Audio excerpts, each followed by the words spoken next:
Good morning, everyone, and welcome. My name is Emily Cole, and on behalf of Pepperdine's program on global faith and inclusive societies and its director, Knox Thames, thank you for joining us for today's important conversation in our webinar series on freedom of religion or belief in Latin America. Before we begin, another reminder that this is a bilingual webinar. Please select your preferred language below at the globe icon. We are honored today to be joined by two courageous voices who know firsthand the realities of religious repression in the Americas.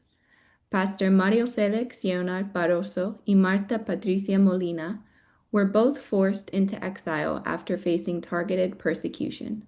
Pastor Mario by the Cuban government's Office of Religious Affairs, and Marta Patricia by the Ortega Murillo regime in Nicaragua. In both countries, authorities have sought to silence religious leaders not only for their spiritual roles, but because of their defense of human rights, advocacy for freedom of religion or belief, and their deep moral influence within local communities.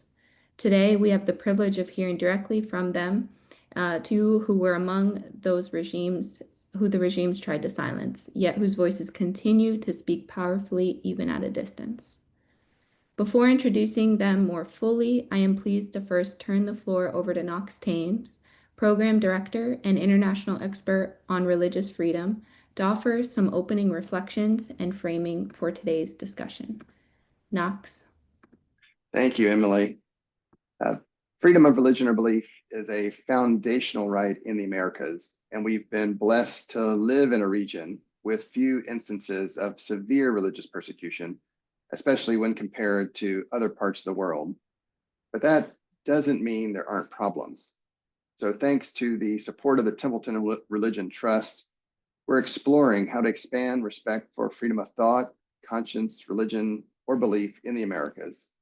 One way we're doing that is by convening discussions like this to better understand the various limitations and to elevate solutions. Today, as part of that effort, our second webinar, as Emily mentioned, in our ongoing series of discussions with activists and faith leaders. Our first webinar in March focused on the impact of organized crime and cartels on religious freedom in Colombia and Mexico. You can find a summary of that discussion and the video on our new Substack page, Pluralism in Practice, which we launched just last week as an interactive forum. Today's webinar will shift the focus from non-state actors to government persecution, learning more about Nicaragua and Cuba. I will note that we considered including Venezuela in this discussion of authoritarian repression. While dire, we felt, however, that the circumstances there are distinct from those in Nicaragua and Cuba today, and so we plan to discuss Venezuela on its own in a future webinar. Religious freedom violations in Nicaragua and Cuba are clear in part because they're so blatant, but also because of the standards established by the Organization of American States and the United Nations. Both have enshrined religious freedom as a foundational right. The Inter-American Declaration on the Rights and Duties of Man, which predates the UN Universal Declaration of Human Rights, declares in Article 3 that, quote, everyone, every person has the right to freely profess a religious faith and to manifest and practice it both in public and private. In addition, Article 22 also recognizes the right of association for religious purposes. Following 2 decades later, the American Convention on Human Rights built on this, and in Article 12 on freedom of conscience and religion that connects faith and free thought. These provisions demonstrate that religious freedom is a bundled right, and that to be fully respected, other rights must be respected and protected too. Just think about the rights when you go to church, mosque, synagogue, or temple. Freedom of belief, freedom of worship, of course, but also freedom of association, freedom of speech, freedom of expression through religious dress, freedom of movement, parental rights, legal recognition of the community so that they can have property rights. They all must be exercised for there to be religious freedom. And so for these reasons, religious freedom is often referred to as the canary in the coal mine of a human rights environment, a helpful barometer. Unfortunately, The bundled and intertwined nature of religious freedom allows authoritarian regimes to use direct and indirect legal methods to limit the right, to close places of worship, and to arrest pastors and laypersons. Policies we see occurring in both Nicaragua and Cuba. Their actions violate both OAS and UN standards on freedom of religion or belief. And because religious freedom is recognized as a fundamental human right, one that cannot be canceled even in times of war or emergency, any arguments coming out of Managua or Havana that these standards do not apply are false. The situation in Nicaragua has become more autocratic over the past 8 years since the April 2018 democracy protests. During this period, concerns about religious freedom expanded while democracy receded.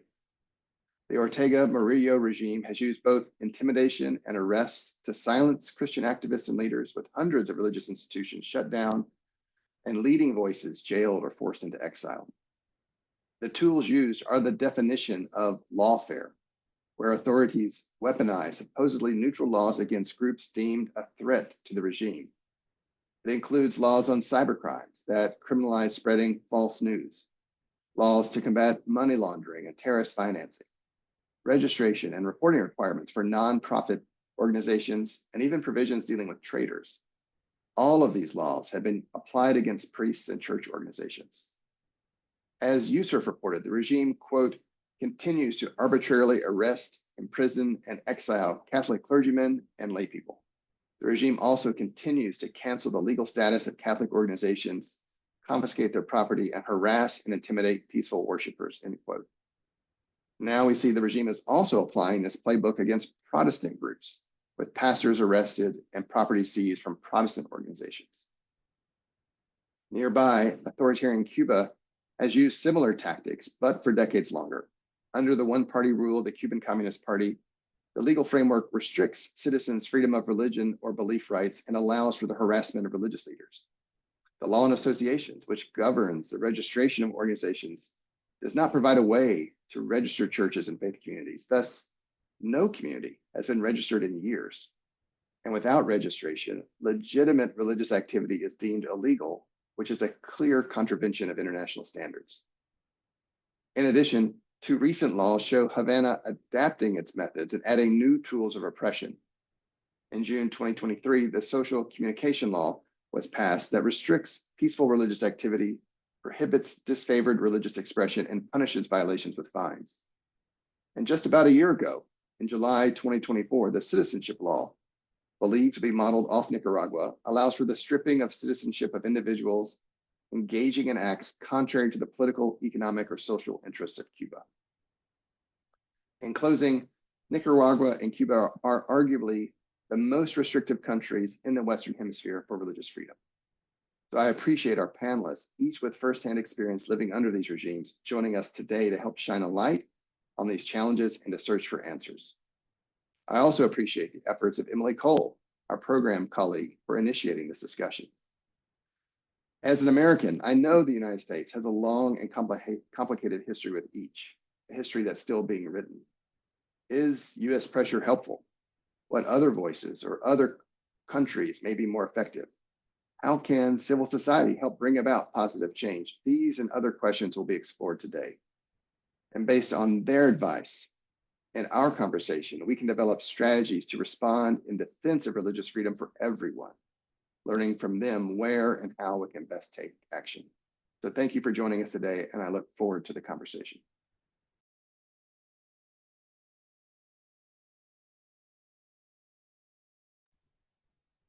Thank you, Knox. Next, I'll introduce our speakers. Our first speaker will be Marta Patricia Molina, a Nicaraguan lawyer, public notary, and outspoken advocate for religious freedom, who was one of the hundreds of leaders forced into exile due to persecution by the Ortega Murillo regime over the last 7 years. She currently supports Nicaragüense en el Mundo Tejas, or NEAM, an organization that aids migrants fleeing the Sandinista dictatorship, including priests, students, academics, and laypeople. Marta is also the author of Nicaragua, A Persecuted Church, a widely referenced report documenting religious persecution in the country. In addition to her advocacy and research, she serves on the editorial board of the Nicaraguan news outlet La Prensa. In January of 2024, Marta was recognized by the U.S. State Department with their International Religious Freedom Award, IRF Award, honoring her courageous efforts to defend freedom of belief and expose repression.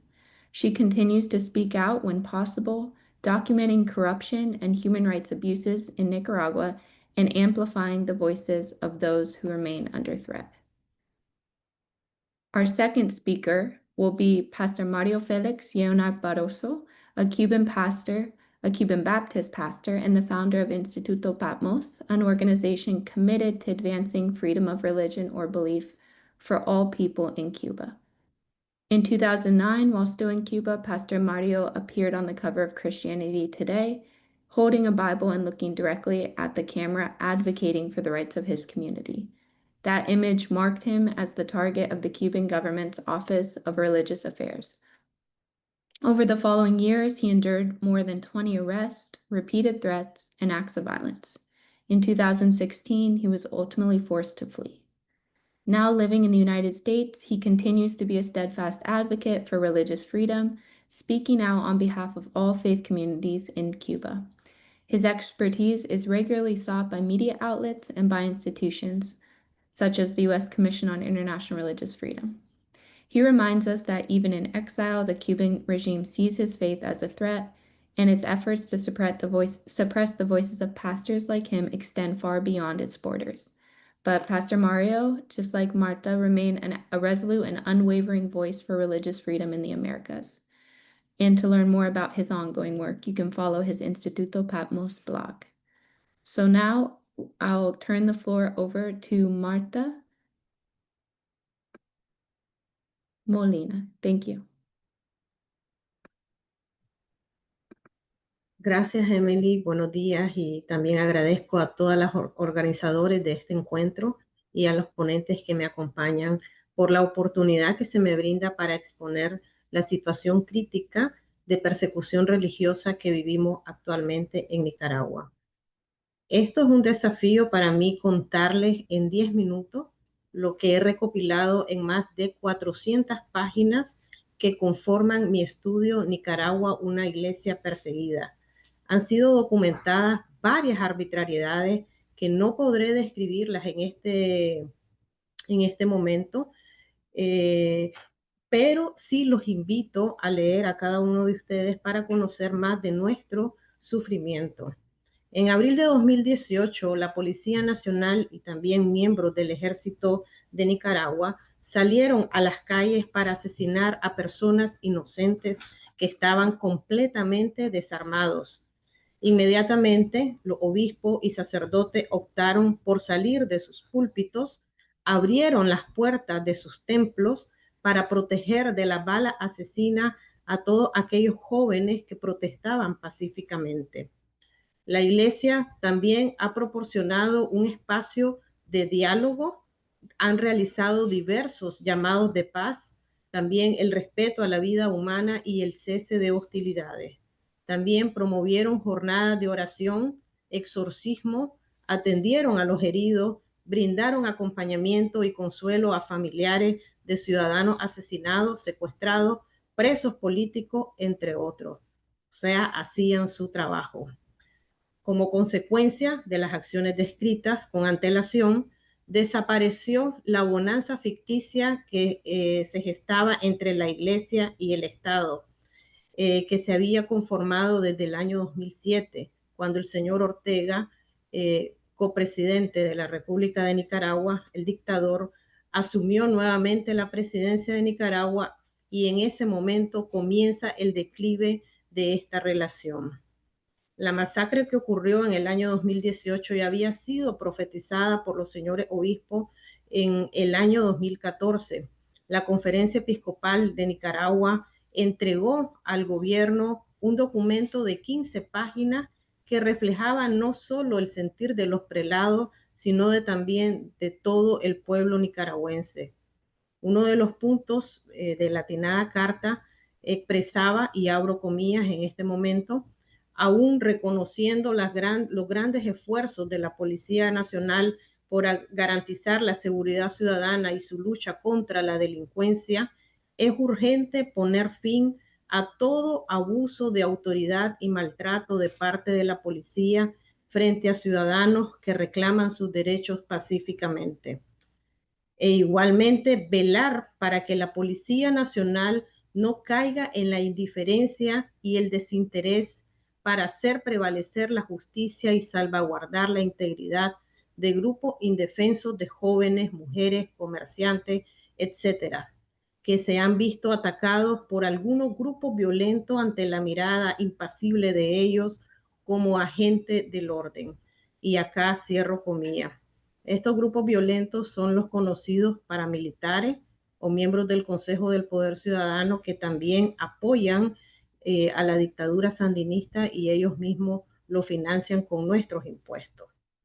En Nicaragua, el gobierno de don Daniel Ortega ha cometido más de 1,000 ataques en contra de la Iglesia Católica y más de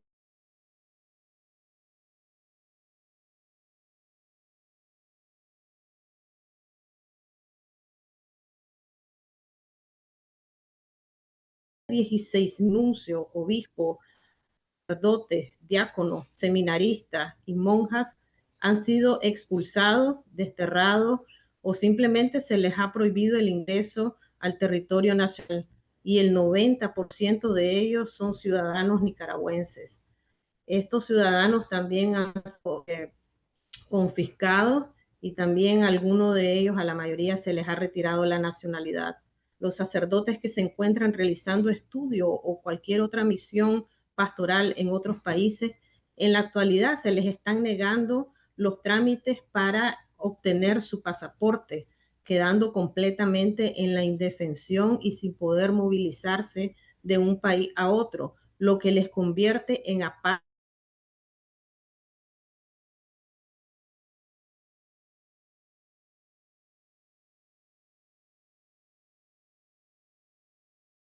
Acción de edificios religiosos, mensajes pintados en las paredes de las parroquias o catedrales, cierre de organizaciones sin fines de lucro como Cáritas, el brazo social de la iglesia, el cierre arbitrario de universidades católicas como la donde yo me formé, una universidad jesuita, medios de comunicación como Radio María, que funciona a nivel mundial y que también yo fui parte de Radio María en su momento, asedio, vigilancia, medios de procesos penales sin garantías ni derecho a la defensa, encarcelamientos, torturas en contra de sacerdotes, son algunos de los delitos que ha ejecutado la Policía Nacional, los paramilitares y funcionarios públicos bajo el mando de la dictadura Ortega Murillo.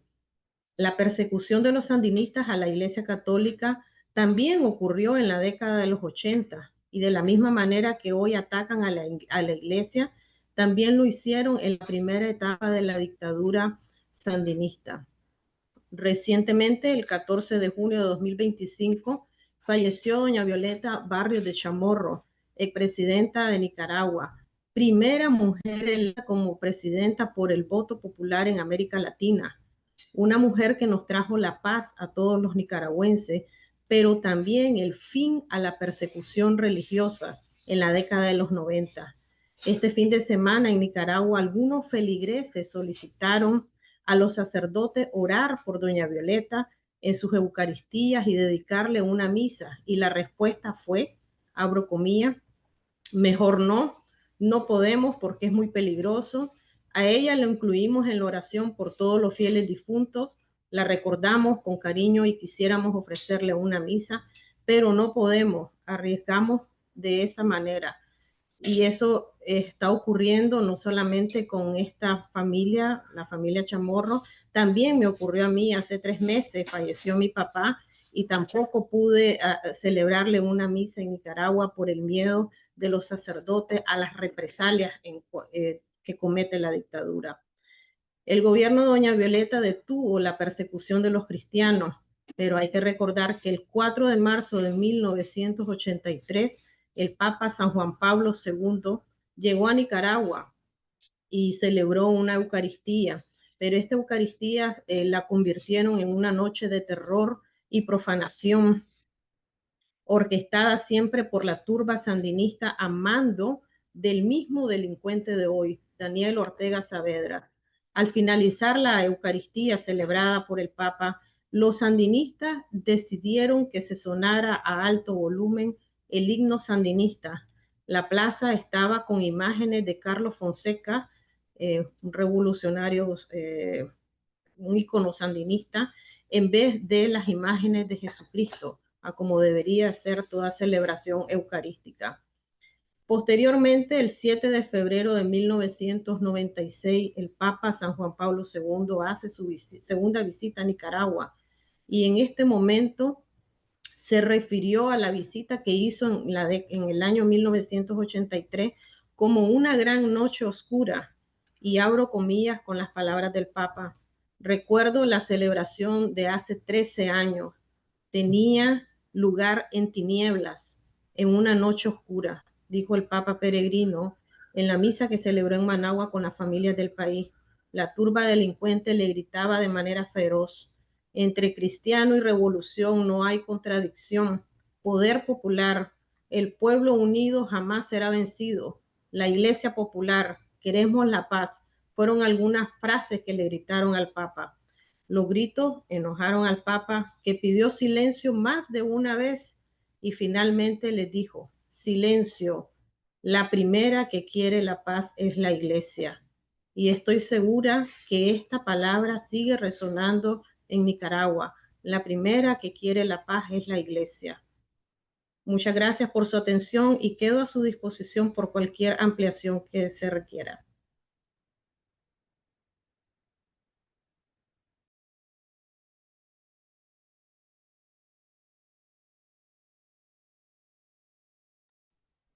Thank you, Marta. Our next speaker will be Pastor Mario Felix Giona Barroso. Due to technical difficulties, he is unable to join us by video, but he will share. Let me add him. Pastor Mario. Sí, hola, ¿me escuchan? Saludos a todos. Sí, te escuchamos. Qué bueno, siento los problemas técnicos que no pueden ver mi imagen, pero por lo menos pueden escuchar mi voz. Gracias. Sí. Bueno. Entonces, mi presentación la voy a basar como buen predicador en 3 puntos. Tengo un bosquejo muy sencillo para presentar mi exposición. Y estos 3 puntos, son que la libertad religiosa en Cuba, se ejerce por política, en primer lugar, desde las más altas instancias del gobierno central. ¿Qué significa esto? Bueno, los que conocen la realidad cubana seguramente han oído hablar de la Oficina de Atención a los Asuntos Religiosos del Comité Central del Partido Comunista de Cuba, dirigido por una funcionaria que se llama Caridad Diego Bello. Y esta ha sido la entidad en la cúspide misma del poder, desde la cual ha emanado todas las orientaciones respecto a cómo debe procederse con cualquier grupo religioso o individuo que decida ejercer con libertad su fe, sea la que fuere. Desde esa entidad, las orientaciones bajan por la pirámide que constituyen las estructuras provinciales y municipales del Partido Comunista, porque en cada provincia y en cada municipio existen las oficinas del partido provincial y las oficinas del partido municipal, y en cada una de esas oficinas se encuentra el o la funcionaria provincial o municipal que se encargará de hacer cumplir las directrices enviadas desde el órgano central del poder. Resulta inconcebible cual, si no fuera ya mucho el hecho del monopolio político del Partido Único, Partido Comunista de Cuba, que ideológicamente comunista posea una oficina dedicada a presionar, manipular y chantajear a los grupos religiosos históricamente establecidos y dedicada a contener, confrontar o eliminar a los nuevos movimientos religiosos, a no ser que respondan a sus intereses políticos de mantenerse a toda costa en el poder. Por décadas, Muchos demandamos que la arbitrariedad de esta estructura piramidal encargada de violar las libertades religiosas dejase de existir, pero en vez de eliminarse, lo que ocurrió fue que, por si no bastaran las atrocidades ya de la Oficina de Atención a los Asuntos Religiosos, enclavada en el Comité Central del Partido Comunista de Cuba, siguiendo las directrices del 8º Congreso del partido, se creó en marzo del 2022 el Departamento de Atención a Instituciones Religiosas y Asociaciones Fraternales del Consejo de Ministros, dirigido por Eloísa Valdés Pérez. Y ahora, entre ambas entidades, emulan para ver cuál viola más libertades religiosas. O sea que tenemos un monstruo con dos cabezas. Tenemos desde el más alto poder central la Oficina de Atención a los Asuntos Religiosos del partido y tenemos desde el 2022 el Departamento de Atención a Instituciones Religiosas y Asociaciones Fraternales del Consejo de Ministros. Por lo tanto, este es el primer punto, que las violaciones a las libertades religiosas en Cuba se ejercen por política desde las más altas instancias del gobierno. El segundo punto, las violaciones a las libertades religiosas en Cuba han sido acumulativas y reiterativas. ¿Por qué digo esto? Bueno, porque no estamos hablando de las violaciones de hace un mes, ni de 2 meses, ni de 2 años, sino de violaciones que vienen de hace casi 7 décadas, por las cuales no se ha rendido cuenta y se mantienen esas violaciones. Incluyen, por ejemplo, la Primavera Negra de los Bautistas de abril de 1965, cuando prácticamente todos los pastores de la Convención Bautista de Cuba Occidental fueron apresados en una sola noche. Los campos de concentración o gulags de las denominadas Unidades Militares de Apoyo a la Producción, por sus siglas UMAC, las proscripciones de denominaciones que siguen proscritas todavía actualmente, como las iglesias bautistas Misión Veriana, que fue proscrita en 1976, las confiscaciones de propiedades religiosas, que siguen confiscadas, la mayoría de ellos continúan en poder del sistema cubano, y que van desde templos, imprentas, colegios, hasta cementerios. Ahí está como ejemplo el cementerio bautista en La Habana, confiscado. Y ahorita yo mencionaba que los partidos tienen, el Partido Comunista es una pirámide que tiene sus sedes provincial, municipal. Bueno, les pongo un ejemplo. La sede municipal del Partido Comunista de la ciudad de Santa Clara, en el centro de Cuba, ocupa un edificio que era propiedad de la Iglesia Metodista. Ese es el edificio actual del Partido Comunista Municipal de Santa Clara. Podemos hablar en estas violaciones acumulativas y reiterativas de encarcelamientos también recientes, como los del pastor Ramón Rigal y su esposa Adia Espósito en el 2019 en Guantánamo, por hacer valer el derecho de educar a sus hijos en casa y al mismo tiempo denunciar el monopolio del sistema educativo cubano en poder del Partido Comunista y por ello ideologizado. El encarcelamiento mezclado con ese caso del laico católico Roberto de Jesús Quiñones Ace, cuando decidió mostrar solidaridad por ese matrimonio de pastores, o los encarcelamientos de creyentes que, acorde a su práctica de fe, decidieron ponerse del lado de su pueblo y salir el domingo 11 de julio del 2021 a pedir libertad, como es el caso, por ejemplo, del pastor Lorenzo Rosales Fajardo, quien por tal causa fue además torturado y sometido a toda clase de vejaciones. Él fue excarcelado, debo decirlo, en enero pasado, pero en la práctica es como si estuviera en una prisión domiciliar.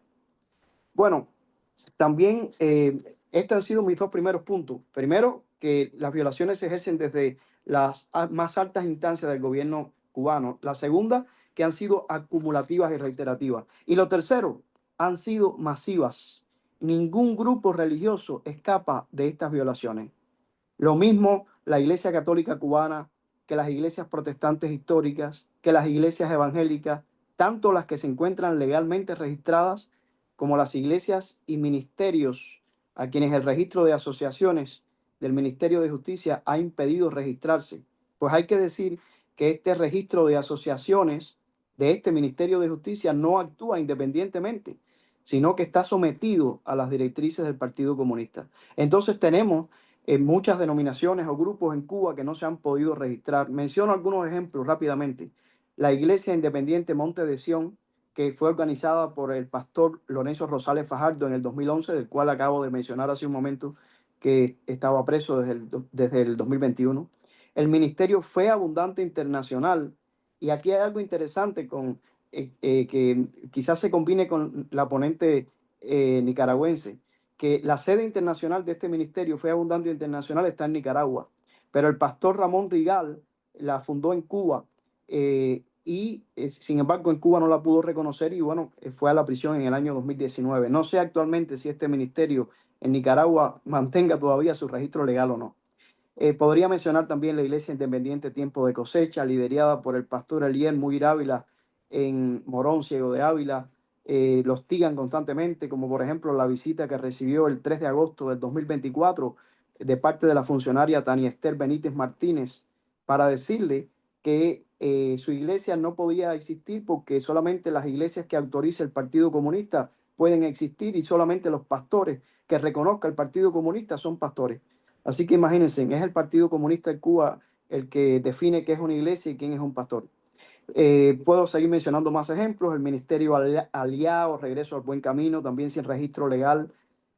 No solamente grupos cristianos, por ejemplo, la Casa Rastafari en Cuba, especialmente la comunidad Bobo Chantí, ha recibido muchas reprimendas. La comunidad de judíos sefarditas Beney Nusin, la Asociación Cubana para la Divulgación del Islam, también ha tenido mucha persecución, especialmente su líder Abu Dunayá.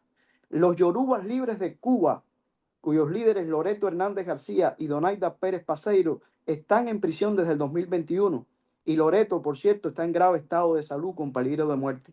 Donaida, que había sido escarcelada en enero, igual que el pastor Lorenzo Rosales, sin embargo, fue revocada la pasada semana, el 11 de junio, ya que desde su escarcelación ella siguió denunciando los abusos contra su esposo que permaneció en la prisión y el resultado ha sido no que liberaran a su esposo, sino que la devolvieran a ella a la prisión.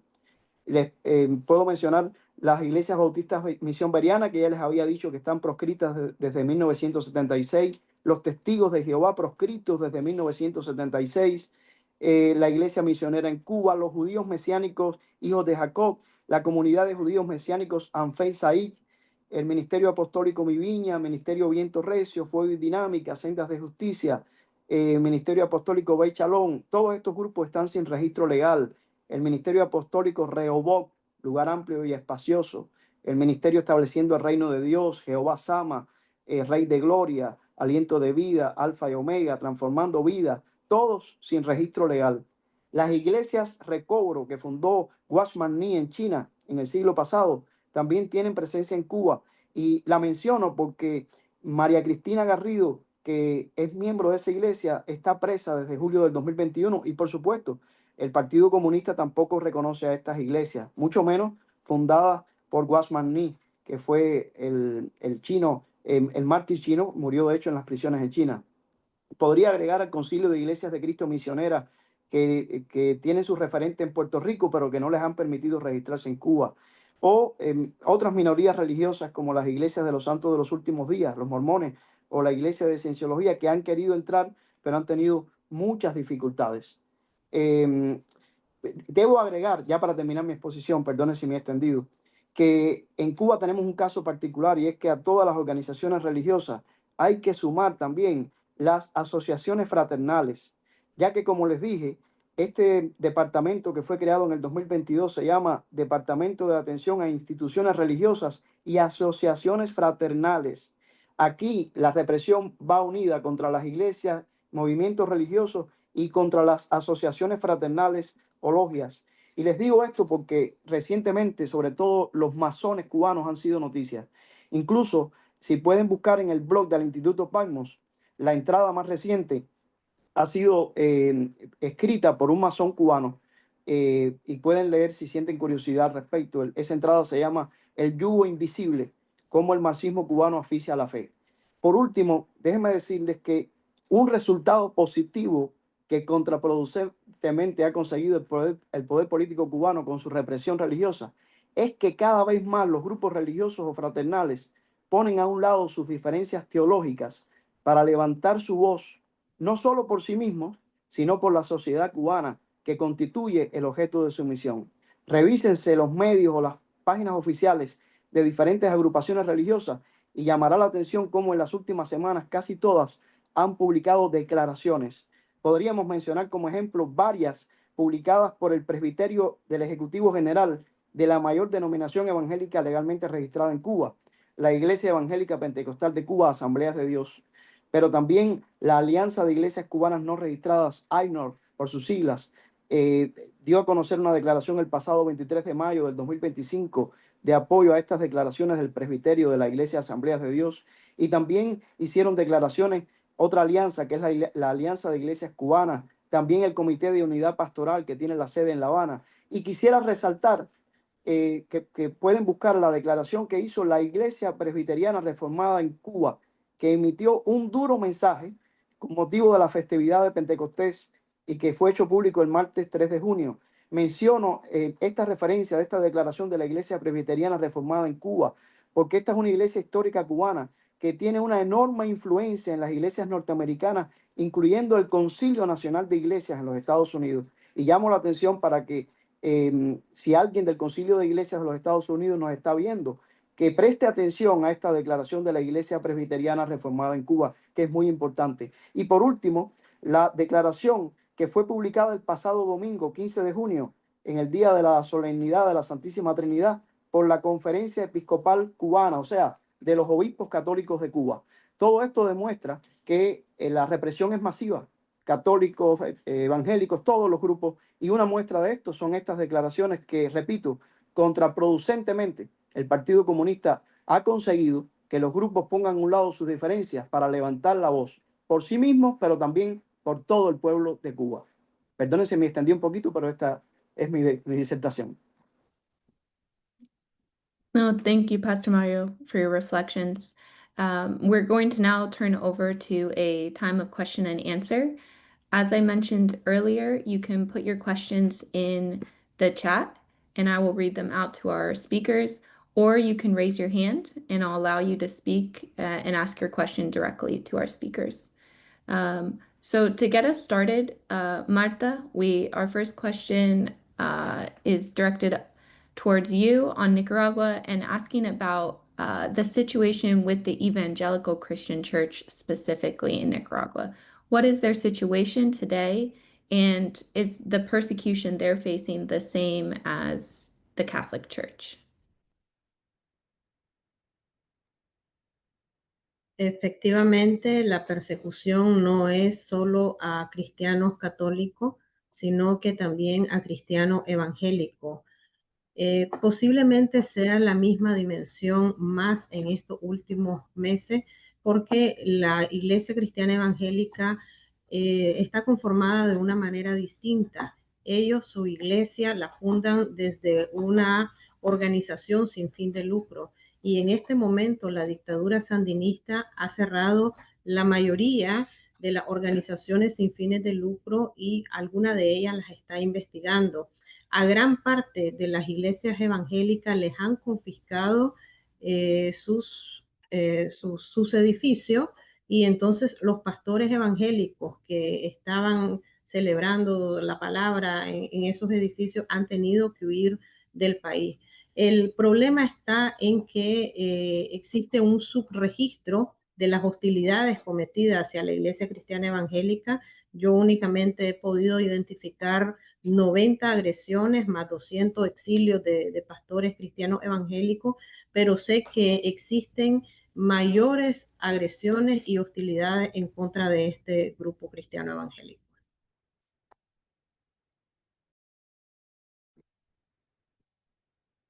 Great, thank you, Marta.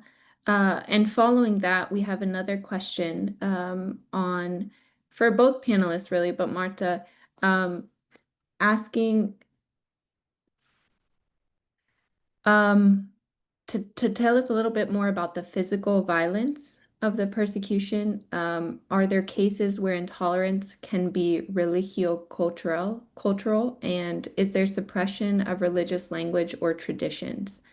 So this, Marta, for you in Nicaragua, as well as Pastor Mario, is there suppression of religious language or traditions specifically, or examples you can give us? Sí, gracias por la pregunta. También yo he escrito una investigación que se llama 38 métodos de torturas, tratos crueles, inhumanos y degradantes que se realizan en las cárceles de Nicaragua. Varios de estos métodos de torturas han sido implementados a sacerdotes, obispos y también a laicos. La dictadura sandinista no se detiene por ver a un clérigo revestido con sus uniformes de sacerdote, siempre los están persiguiendo. Y una de los ataques más fuertes que me han a mí dolido mucho, porque conozco personalmente a ese sacerdote, al padre Mario Guevara, un hombre de la tercera edad que mientras se encontraba confesando en la catedral de Managua fue bañado con ácido y fue algo pues criminal orquestado por la dictadura de Daniel Ortega y Rosario Murillo.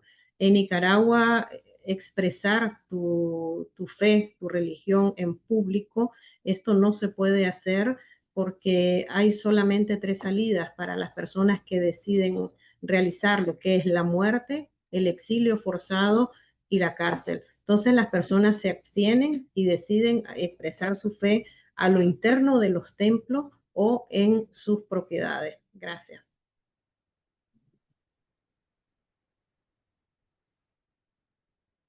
En mi caso, Emily, bueno, yo mencionaba, y bueno, qué bueno, ahora pueden ver mi video, ahora sí estoy en video.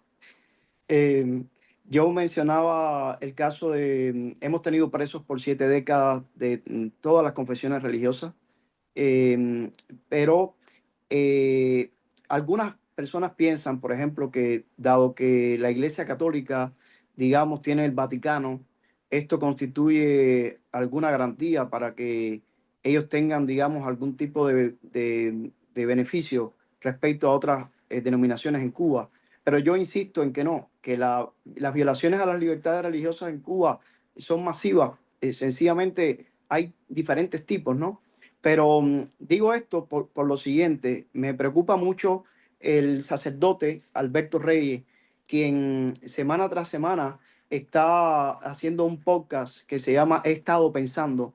Este sacerdote está diciendo con mucha claridad grandes verdades. Y también el año pasado, cuando había apagón, bueno, hay apagón constantemente en Cuba, pero cada vez que en su pueblo se iba la electricidad, él tocaba las campanas de la iglesia.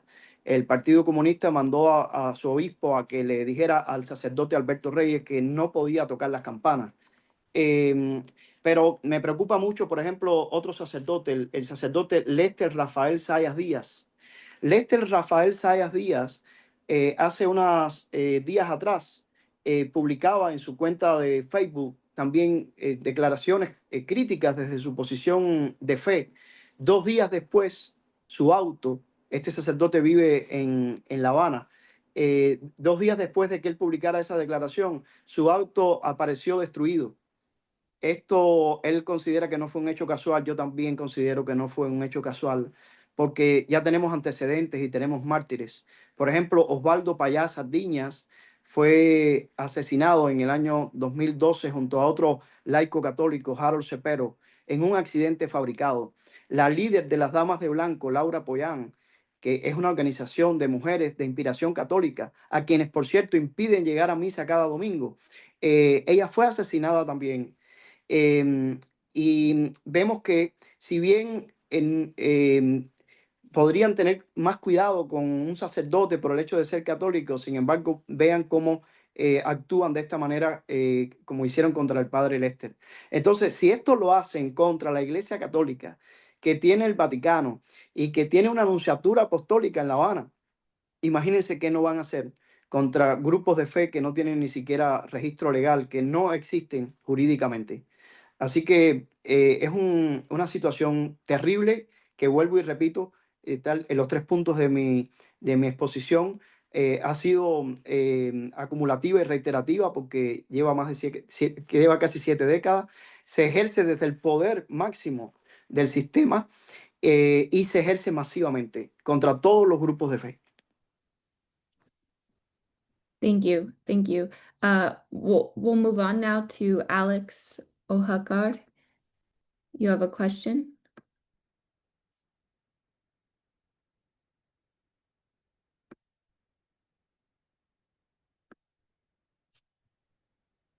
Alex. Name is Alex. Thank you so much, Marta and Mario and the whole team that's organizing this. I have a question. I know that the scripture, especially when you read Romans 13, asks us to submit to government authorities. But at the same time, the Bible presents examples of individuals who chose to disobey governmental authorities, especially when their commands conflicted with that of God's law. What comes to my mind is Peter and John saying we must obey God rather than men. My question, I guess, is twofold. One is, how do we emerge from this crisis of religious oppression? Do we just simply make declarations? Do we complain? Or to what extent can we involve ourselves in civic engagement so that rightly we also have people in authority who subscribe to our religious faith? Can we also, do we have the freedom to elect people who can represent us, so to say? And to what extent, I know some traditions do have this just war theory. To what extent can Christians go when completely their rights are tramped upon and their recognition of who God is and worship? To what extent can we stand up to it, I guess? And we have seen in history that the martyrs sometimes had to pay the price with their own lives. I guess that's my general question. To what extent civic engagement and then our ability to stand up to authority, to stand up to people who oppress us and deny us the possibility of doing worshiping with freedom. Thank you.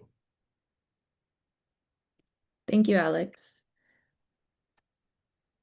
Welcome. Pastor Mario, did you have a response? Sí, espero haber entendido bien la pregunta. Él mencionaba el texto muy conocido de Romanos, capítulo 13, ¿verdad? Donde dice que hay que respetar a las autoridades porque las que han sido puestas por Dios, llevan la espada no en balde, sino que llevan la espada para hacer justicia. Precisamente este texto, agradezco mucho, Alex, su pregunta muy interesante, porque como bien dice el texto de los Romanos, se supondría que un buen gobierno, si es un buen gobierno, lleva la espada en efecto para hacer justicia. De lo que se trata es que tanto el gobierno represivo que tenemos en Nicaragua, como el que hay en Venezuela, como el que tenemos en Cuba, no llevan la espada para hacer justicia, sino que llevan la espada para defender el poder contra el pueblo, cometiendo injusticias. Ahora bien, debo decir algo, porque he mencionado casos de pastores, sacerdotes que han levantado su voz. Ellos levantan su voz porque su praxis cristiana les dice que si ellos realmente son fieles a su fe, ellos no deben permanecer callados ante la injusticia y deben tener un rol y una misión profética ante la sociedad en la que viven. Pero también debo agregar algo. Independientemente de que los pastores y sacerdotes no tuvieran una voz tan crítica, diríamos, directamente, de todas formas, y es el caso de Cuba y estoy seguro que en Nicaragua también, estos regímenes opresivos están de todas formas, el de Cuba, ya mencioné, tiene la Oficina de Asuntos Religiosos en el Partido Comunista y tiene toda una pirámide para controlar. ¿Por qué razón? Porque ellos no confían tampoco del sacerdote o del pastor que no tiene una voz crítica directa, digamos. Ellos desconfían de cualquier grupo religioso por varias razones. Una, por la influencia que pueden tener en la sociedad, el liderazgo que pueden ejercer en su comunidad. El Partido Comunista, que tiene todo el control, tiene el monopolio, él quiere mantener ese monopolio en todos los aspectos de la sociedad. Por lo tanto, cualquier otro liderazgo, aunque no sea un liderazgo crítico hacia él, ellos lo van a ver con recelos y con desconfianza y con vigilancia y con control. Y van a tratar de atenuarlo o de apagarlo o de desaparecerlo. En el caso, por ejemplo, de los cristianos, por el simple hecho de que nosotros abramos nuestra Biblia y prediquemos en el primer capítulo de Génesis que el hombre fue creado a imagen y semejanza de Dios, ya esto va contra la enseñanza del Partido Comunista. ¿Por qué razón? Porque en estas sociedades totalitarias ellos no quieren tener ciudadanos. Ellos quieren tener esclavos, súbditos, personas que sean sumisas, no el concepto de ciudadano que podríamos tener si entendemos bien la Biblia, ¿no? Por lo tanto, cuando nosotros enseñamos, abriendo la Biblia en Génesis, y enseñamos esto a la iglesia, le decimos a nuestros feligreses, ustedes fueron creados a la imagen y semejanza de Dios. Por lo tanto, ustedes tienen dignidad y ustedes merecen ser tratados con respeto. Ya esto va contra estos sistemas totalitarios, porque para ellos los seres humanos que son los pobladores de sus territorios no tienen dignidad y no merecen respeto. Y cuando uno le enseña esto a la iglesia y cuando sobre todo el feligrés entiende lo que uno le ha dicho y abre los ojos y dice, es verdad, yo soy un ser humano creado a imagen y semejanza de Dios, por lo tanto debo ser tratado con dignidad. Y para terminar mi respuesta, por si Marta quiere agregar algo, ya que Alex citaba Romanos capítulo 13, me encanta Romanos 12:21, que dice, no te dejes vencer con lo malo, sino vence con el bien el mal, que era, por cierto, el texto preferido del sacerdote Jerzy Popieluszko en Polonia, que fue asesinado por la KGB rusa y por la inteligencia polaca en 1984, precisamente por ser una voz profética en Polonia. Y aunque él no pudo ver la liberación de Polonia en el 1989, porque lo asesinaron en el 84, él enseñaba esto a sus feligreses a través de Radio Europa Libre, por ejemplo, y su eslogan era ese, Romanos 12:21, no te dejes vencer con lo malo, vence con el bien el mal. Yo mencionaba varias declaraciones que han sido publicadas en estos días y vuelvo a resaltar la publicación de la Iglesia Presbiteriana Reformada en Cuba, porque precisamente en la declaración de la Iglesia Presbiteriana Reformada en Cuba se exhorta al pueblo a un cambio por la vía pacífica y no violenta, que es la que enseña Romanos 12:21. Te agradezco mucho, Alex. Tu pregunta da para mucho hablar y espero haberla entendido bien porque te escuché en inglés y espero no haber tergiversado. Thank you. Thank you, Pastor Mario. Marta, before I give you a chance to answer that, I'm going to turn the floor over to Knox briefly so we can maybe switch a little to more practically what we can do. And I think this goes off of Bruce Barron, who also asked that similar question in the chat of what you believe religious freedom advocates in the West should be doing to aid those in Nicaragua and Cuba. Knox, go ahead. And it's exactly that. We have a community here who cares about the religious freedom violations in Nicaragua and Cuba. Some of us, like myself, have worked in government, others are in civil society. What are your recommendations for things we can do as a community of values to push for greater freedoms in these two countries? Are there specific pastors or lay people who are in jail that we should advocate for? Are there particular reforms we should be pushing for? Should we work through the United States? Should we work through others? Just give us some very practical recommendations for things that we can be considering to do to address the grave situation you both outlined.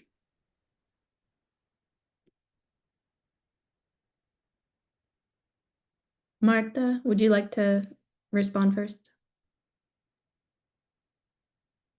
Sí, el común denominador que tenemos en Cuba, Venezuela y Nicaragua es que estamos sufriendo dictaduras criminales, asesinas, que han destruido por completo todo lo que es la democracia, la división de poderes y todo esto que muchas veces la academia estudia ante cómo debe de ser la organización de un Estado para el bien común en Nicaragua, en Venezuela, Y en Cuba es distinto porque lo que hace la dictadura es, en vez de defender a las personas, las está atacando y persiguiendo únicamente porque ellas están reclamando el respeto a sus derechos.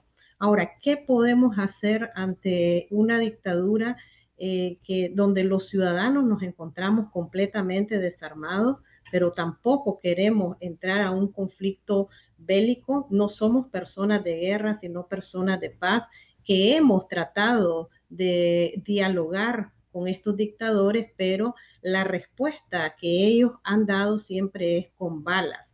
Entonces yo creo que ante grandes enfermedades como las que vive este triángulo del terror, Nicaragua, Venezuela y Cuba, deben de haber respuestas también graves y contundentes por parte de la comunidad internacional principalmente, porque mientras en la OEA y en la ONU están siempre diciendo la mayoría de los países que Daniel, que el régimen cubano y el régimen de Maduro son criminales, pero por atrás les están dando siempre más dinero a través de los préstamos de los países, a través de los organismos multilaterales, y estos préstamos que no son utilizados para desarrollar políticas públicas, lo están usando estos gobiernos para reprimir más a un pueblo. Y este dinero que es de préstamo, obviamente que somos los ciudadanos, ya sea nicaragüenses, venezolanos o cubanos, quienes vamos a tener que pagar. Entonces, que la comunidad internacional deje esta doble cara de estar financiando principalmente a Nicaragua. Ya decía Mario, por lo menos ahí Mario, en Cuba ustedes tienen nunciatura, en Nicaragua ya no existe, y Nicaragua ya rompió relaciones con el Estado Vaticano. Es tan radical la dictadura sandinista que hasta eso ha hecho. Y creo que también es importante que se sigan promoviendo este tipo de espacios para que se dé a conocer a más personas lo que estamos viviendo en nuestros países. Y yo sé que todos los que están viendo y siguiendo este evento van a tener tal vez mejores ideas que nosotros y van a tener tal vez mayores acceso a tomadores de decisión para que se creen unas salidas prontas, porque ya prácticamente en Nicaragua vamos a cumplir 20 años bajo dictadura, la mitad de mi vida estaba en dictadura yo, y creo que el pueblo nicaragüense, también venezolano y cubano, merece también vivir en democracia, y merecemos nosotros que estamos en el exilio regresar a nuestros países, regresar las cenizas de nuestros familiares que están en el exilio también esperando una próxima llegada a Nicaragua, a Venezuela y a Cuba, pero libre de dictadura. Gracias. Sí, bueno, muy buenas, Marta, tus recomendaciones. No voy a repetir las que ya tú has dicho, que se aplican también a Cuba en aras del tiempo. Solamente, pues, quisiera quizás agregar respecto a Cuba que hay sanciones contra los funcionarios que trabajan en la Oficina de Atención a los Asuntos Religiosos y también de este nuevo departamento que se ha creado en el 2022 y que también incluye las asociaciones fraternales, por ejemplo, que no pueden recibir visas para venir a los Estados Unidos y demás. Creo que esto también quizás se hace también con funcionarios similares en Nicaragua y Venezuela, pero yo quisiera sugerir que en la misma medida en que se sancionan esos responsables de la represión religiosa y política, se debería apoyar y fortalecer el liderazgo de quienes están en la trinchera pacífica de la no violencia. Me refiero, por ejemplo, en este momento están muy preocupados pastores, sacerdotes en Cuba por el hecho de que los Estados Unidos ha anunciado que nadie de Cuba podrá recibir visa y venir a los Estados Unidos. Eso está muy bien para los funcionarios del Partido Comunista, pero considero que ahora más que nunca deberían fortalecerse los lazos entre los pastores, los sacerdotes, los laicos, cualquier representante de la sociedad civil cubana, y que sería un error no sancionar a todo el mundo.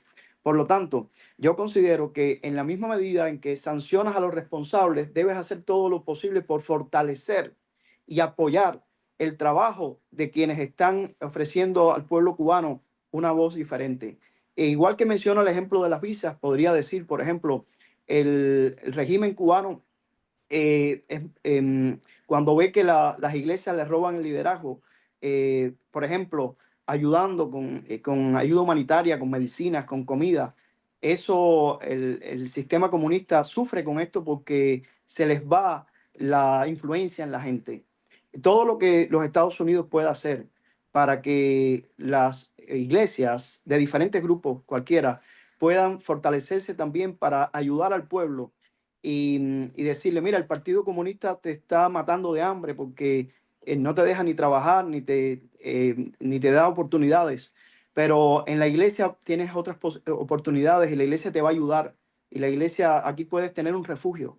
Y ese refugio que ofrece la iglesia, repito, en la medida que la iglesia puede ayudar al pueblo con medicina, con comida, y entonces hay organizaciones, por ejemplo, como Ayuda de Alcance a las Américas, acá en los Estados Unidos, dirigida por el señor Teo Abún, que durante muchos años ha ayudado a las iglesias cubanas. Ese tipo de organizaciones no deberían cerrárseles las oportunidades de financiamiento. El financiamiento que puede ayudar a organizaciones que pueden potenciar a las organizaciones de la sociedad civil que sobreviven dentro de la isla, pero igual pienso que Nicaragua, Venezuela, debería potenciarse. O sea, que en la misma medida que sancionas a los responsables del Partido Comunista, debes fortalecer la ayuda de los líderes de fe que están ayudando a que el pueblo se libere. Esa sería la recomendación principal que yo haría. Y un detalle más, ya que Marta mencionaba, yo estoy de acuerdo que muchas veces se queda todo en la retórica, en organismos como la OEA y demás. Tengo una gran expectativa porque precisamente la próxima semana en la isla de San John se va a celebrar la asamblea de la OEA y tengo una gran expectativa porque el actual secretario de Estado, Marco Rubio, ha nominado como comisionada de los Estados Unidos precisamente a una joven de origen cubano. Claro, ella va a representar los Estados Unidos, pero es precisamente la hija de uno de los mártires que yo mencioné, Osvaldo Payá. Ella se llama Rosa María Payá y yo creo que voces como la de ellas, formando parte de la comisión de la Comisión Interamericana de Derechos Humanos,